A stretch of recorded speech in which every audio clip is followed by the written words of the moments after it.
Don't you hate it in the middle of summer, your small pots all dry out and your plants die, all that effort down the drain? I'm going to show you how you can enjoy your summer more and water less with my rendition of a self-watering pot. Now, sometimes you have only small areas. This is a 1 gallon planter, and in the heat of summer, these need to be watered a couple of times a day or the plant will dry out and die, especially with small planters. So I've come up with a way where it will self-water itself and I don't have to worry about the plant dying because it is too warm outside in the summer and it doesn't have enough water.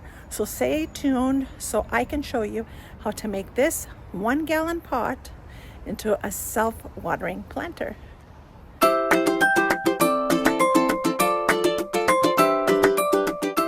So today I'm going to show you how to make a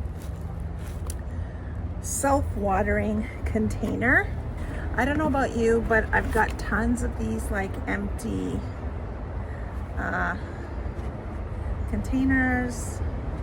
This is actually a nursery container. If you go to your local garden center about now, they probably have lots of these. Some garden centers will actually even give these to you for free. So take a look. So what I did, this one doesn't have any holes in it at all. So what I did is I made a little hole here, and this is gonna hold the water. And any excess water, because I don't want it to fill up water to the top and drown the plant, but any excess water will flow out of here. So what I do is I take this container, I fit it inside, and it sits nicely together. And then when I water it, or if it rains, any excess overflow will come out of here. And the overflow on this pot comes till about like an inch above here. So now you're going to be asking, well, if the water comes to here, what happens when the water falls below here? Because as you can see, there's still going to be this much water level in here. Well, what you can do, and what I've done in the past,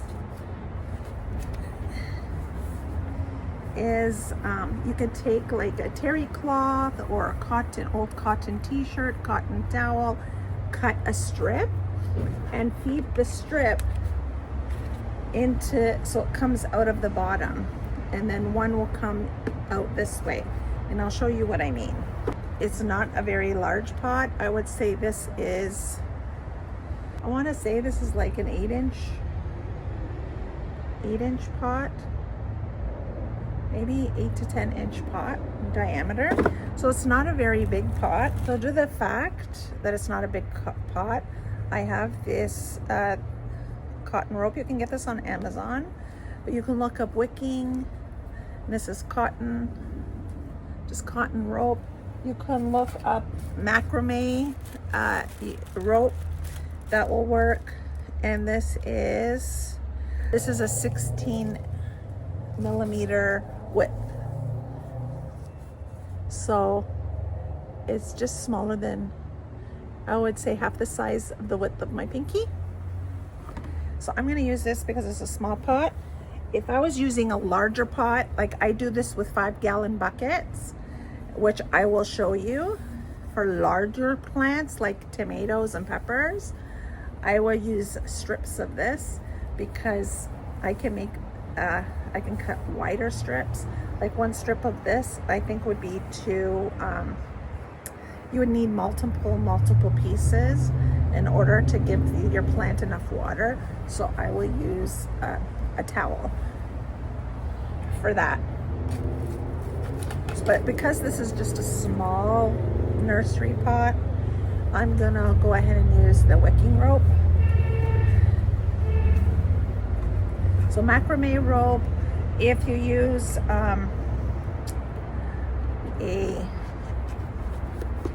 let's call it a polypropylene rope, you'll have to, because the outside is polypropylene but the inside is cotton, you'll have to fray it on both ends so that the water can go through. So basically, let me just cut, I think I'm going to use about size that big, and I want it to stick out the bottom because I want it to rest in the bottom of the water pot, and I also want to bring it up to the top of the pot because I want the water to wick right through the entire plant. So it's going to look something like this. This will reach to the top. This will rest inside the bucket. This will rest inside the bucket, and water, the cotton rope, the water will wick right up through the center of the plant and keep it watered. The reason why I'm doing this is because when you have a small pot that you want to grow in, whether it be for herbs, a small pepper plant, I find a pepper plant can work well in this, or a dwarf tomato plant, or herbs, or a cucumber plant would work fine in this. These dry out really quickly. In a day, you might have to water this at least twice in a day, especially in the heat of midsummer. So doing a wicking pot, it saves you from doing that. And when I water the rest of my garden, I will water this as well, and I don't have to run out to water this. So I purchased this trellis tower planter from Rona. It was quite inexpensive, around the, I believe, $39 mark. I like to use this system for this pot.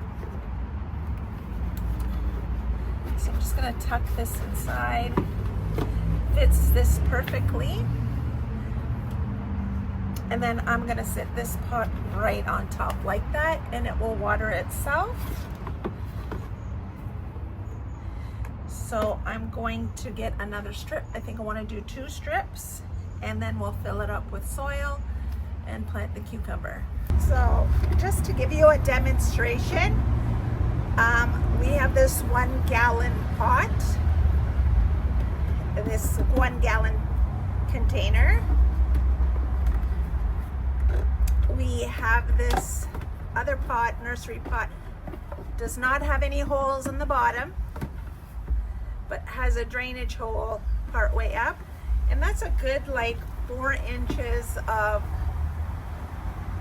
a watering capacity. As you can see, I have my cucumber here. It is a stonewall cucumber, and you can see the rope here with the cucumber, and over here with the cucumber nestled in between, and then they're sticking down there. Now what I want to do is, I don't want to leave that exposed because I want it to be for the roots. So I'm just going to pull down here.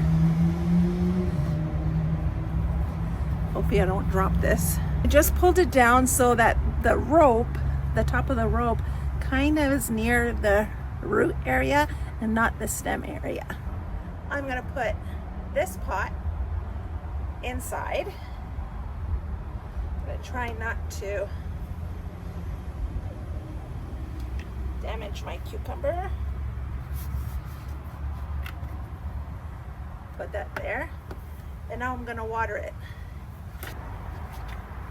I'll know it has enough water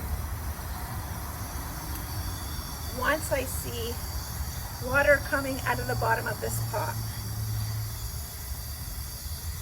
and onto the ground. So I'll start to see the water coming out from the bottom. You could also, before you put the pot in, put some fertilizer down there. You can also lift the pot out to always refill your bucket. Water's coming out from the bottom, which means I know that outer pot is full. So there you have it. A small scale self-watering planter.